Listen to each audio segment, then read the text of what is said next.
Can I ask you something kind of personal? How many times have you started over on your fitness journey? And I don't mean that in a judgmental way. I don't mean that to be a shame inducing spiral. I mean it in the realest, most I've been exactly their way possible. Monday comes, you're feeling fired up, you've got the grocery list, the workout plan, the schedule all figured out. You're riding high on motivation, really feeling like this is going to be the time that is finally different. And then by Thursday, life is happening. You've maybe missed a workout. You've eaten the thing that you said you were not going to eat. And suddenly the whole thing feels like it's completely off the rails and you're back to, I'll start again Monday. If you've lived that cycle more times than you'd like to count or even admit, this episode is for you because I want to tell you something that nobody ever shared with me. And honestly, it is the thing that really changed everything. The reason your habits keep breaking down is not a you problem.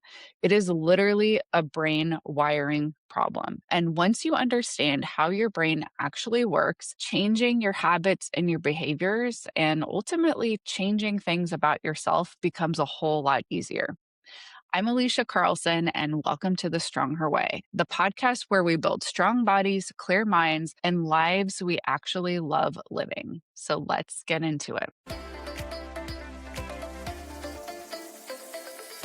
Do you find yourself constantly grabbing convenience food or hitting the drive-thru because of your busy schedule? Are you tired of your clothes not fitting and wish you felt more like yourself again? Does the word diet make you cringe because of past failed attempts that left you hungry and deprived? I'm Alisha, a wife, mom, fitness, nutrition, and lifestyle coach for women. After years of dieting, losing, and regaining the same weight, I realized I needed a new approach. I was burnt out from trying to be everything to everyone and chasing a number on the scale. To truly show up as the wife and mom I wanted to be and to finally find freedom in my health meant redefining my relationship to food, exercise, my body, and most importantly, to myself. I discovered the power of brain-based nutrition, fitness, habits, and routines to create a healthy lifestyle without restriction or deprivation. And now I'm excited to share everything I've learned with you. If you're ready to follow a simple brain-based nutrition and fitness plan built on habits and routines designed for busy moms and women, you're in the right place. Let's do this together.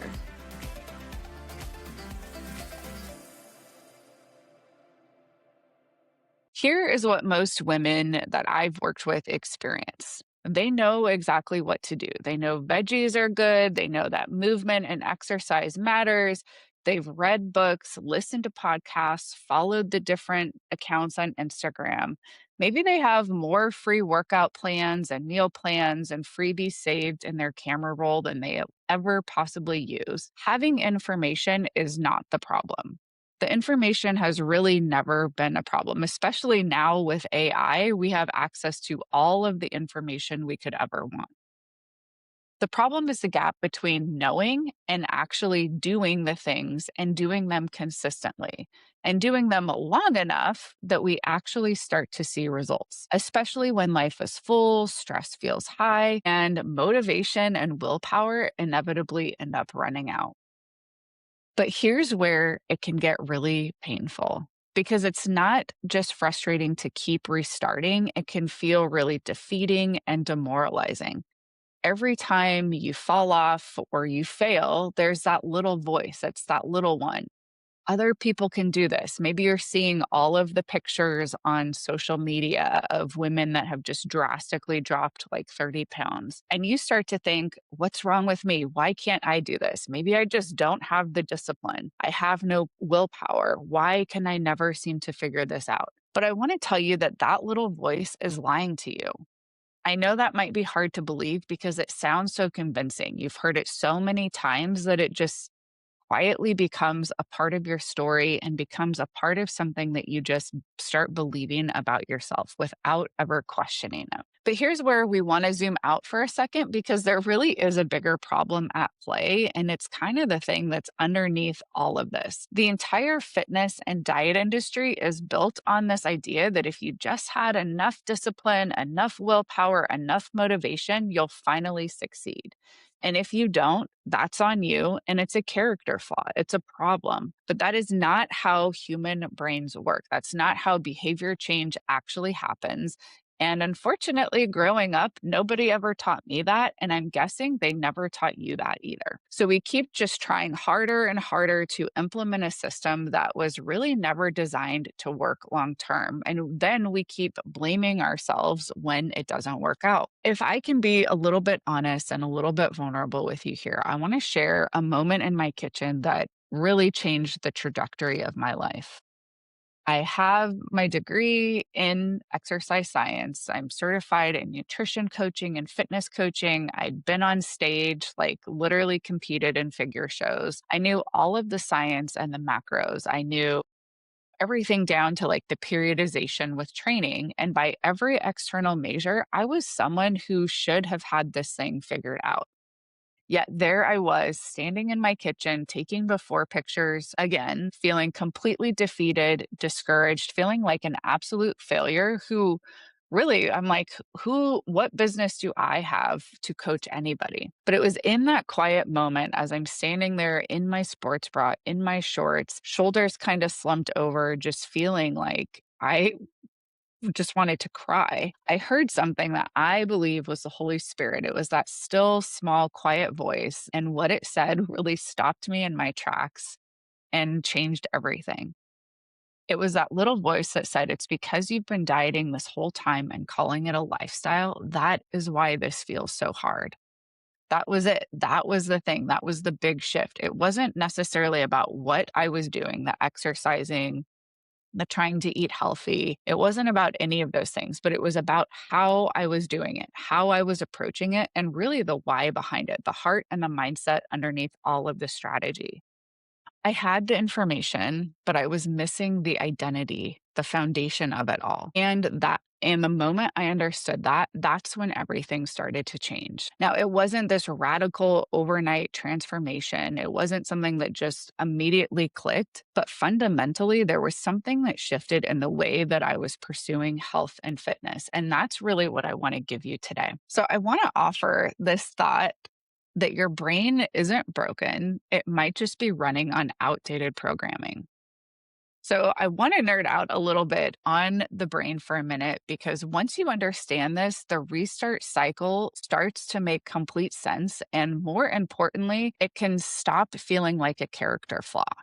Here's the foundational thing. Your brain is kind of like this machine that's just trying to predict outcomes. Its number one job is to conserve energy and to keep you safe. And the way that it does that is through habits, through pattern recognition, automatic behaviors that are just kind of running in the background so that your conscious mind doesn't have to think about them. Scientists call this the habit loop. So there's the cue, a routine, and a reward.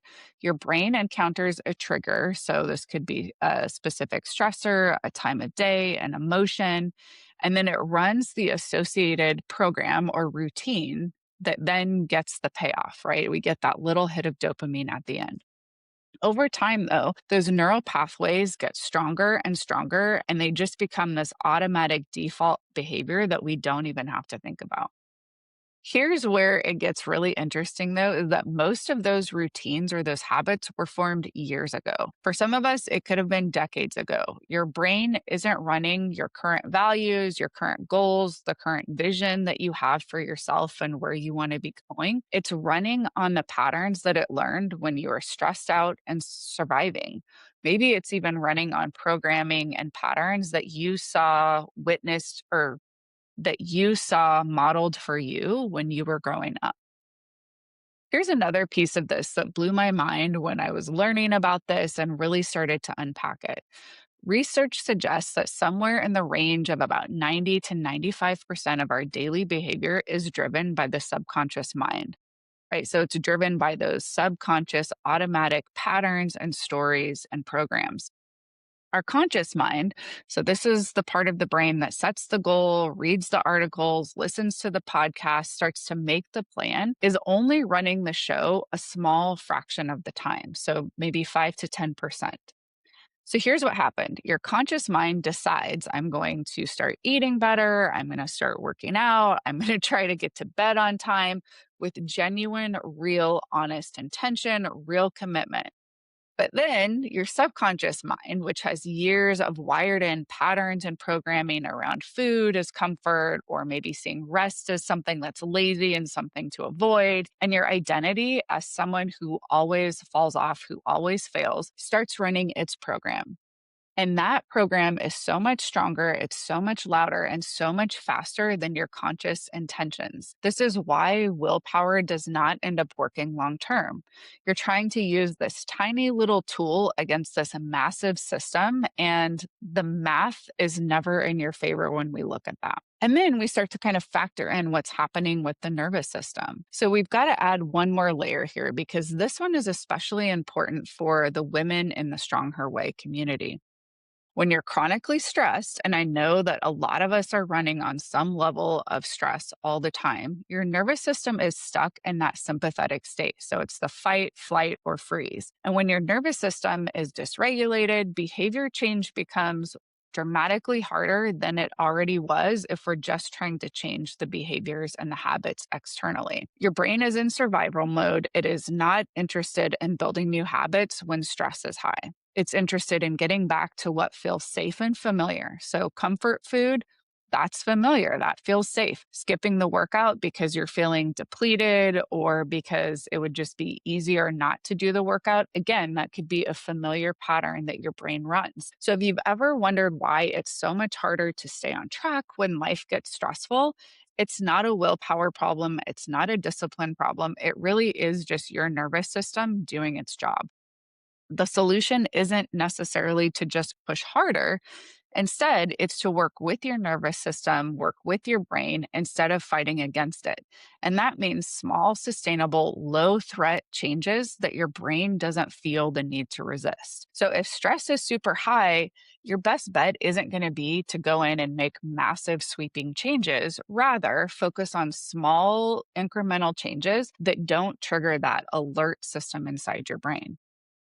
So if willpower doesn't work and motivation is unreliable and your subconscious is running patterns that you don't even consciously choose, what is it that actually changes things? We've talked about this a lot, but it really is the identity piece. It's the story that you're telling about yourself, the story that you believe about yourself. It's not the goal, it's not the plan, it's not the calendar or having like the perfect schedule figured out, but it really is the story that you are consistently telling you about who you are. Because here is what I've learned from coaching myself through this, coaching other women through this, is that behavior follows belief. You will consistently act in alignment with how you see yourself, even when that self-image is keeping you stuck. If deep down you believe that you're someone who always falls off, who always fails, who can never stick with something, your brain is actively looking for ways to confirm that story. Not because you're self sabotaging in some huge dramatic way, but because your nervous system and your brain are just doing their job, matching your behavior rather, to the identity that you believe to be most true about you.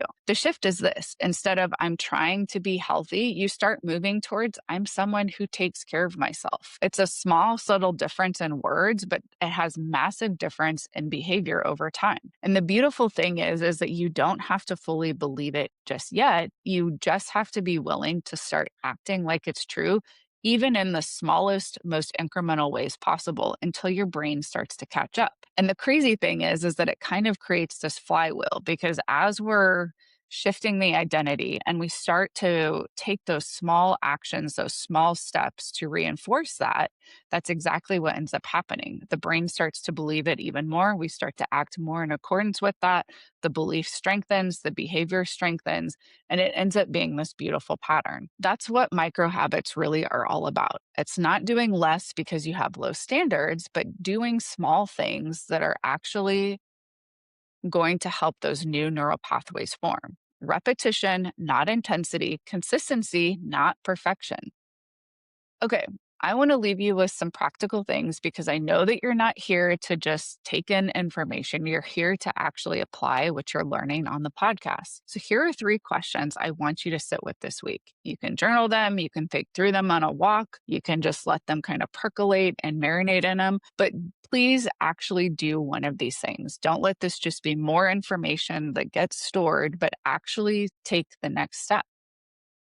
What habit pattern keeps repeating in my life? So, one, we want to identify one specific habit pattern that is repeating in your life, and then see if you can identify the specific cue that tends to trigger it. So, you want to be specific, thinking of the time of day, the emotion, the situation. Is there a person involved? The next question, what do I believe about myself that might be running that pattern? So, what's the underlying story that also is kind of supporting and bolstering that habit pattern? Question 3, what would the version of me who has already figured this out do differently today? So, if you can take yourself to that future where you've figured it out, what would be one small thing that you could take action on today? That third question is maybe going to be the one to really sit with the longest because the goal isn't to overhaul your entire life at once. The goal is to find really just that next right action that moves you toward the version of yourself that you are becoming. Small, consistent actions starting today. So, if today's episode resonated with you and you're sitting here thinking, okay, I get it, but how do I actually do this? We built something just for you. It's called the Fit and Fueled Foundation, and it's a $27 kit that is designed to do exactly what we talked about today. Rewire the patterns that are keeping you stuck so that healthy habits stop feeling like a battle and start just feeling like a part of who you are. There are short video modules inside.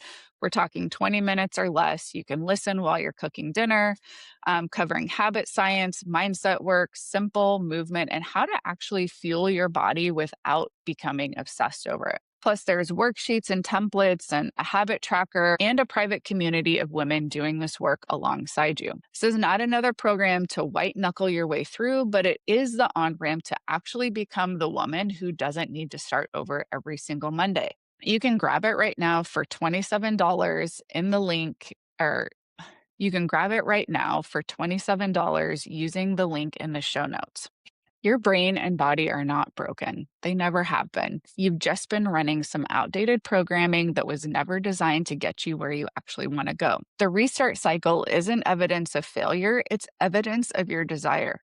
You keep coming back, you keep trying, and that is something to celebrate. The woman you want to be, she's not waiting for you to be perfect. She's waiting for you to just be willing to start small, willing to stay curious, not critical, willing to bet on yourself, even if the bet is listening to the podcast and then taking something and applying it, or if it's hopping in and grabbing your copy of the Strong Her Way Fit and Fueled Foundation. Next week on the podcast, we're going to dive deeper into the all or nothing thinking pattern specifically, because understanding it is one thing, but learning how to interrupt it in real time is a whole different skill to develop. You're not going to want to miss it. Until then, take care of yourself. I hope this episode blessed you. If you feel like you would like to share it with somebody else, that is great. That helps us get the word out because the world genuinely needs women who are rising up, women who are stepping in to be the version of themselves that they were made to be, to do what only they can do. So we'll see you next week. Thanks so much for spending your time with us. Until then, bye.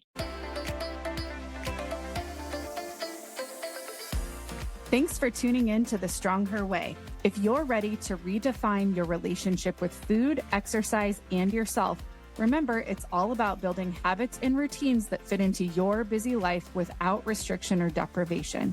I hope today's episode inspired you to take the next step on your journey to a healthier, happier you.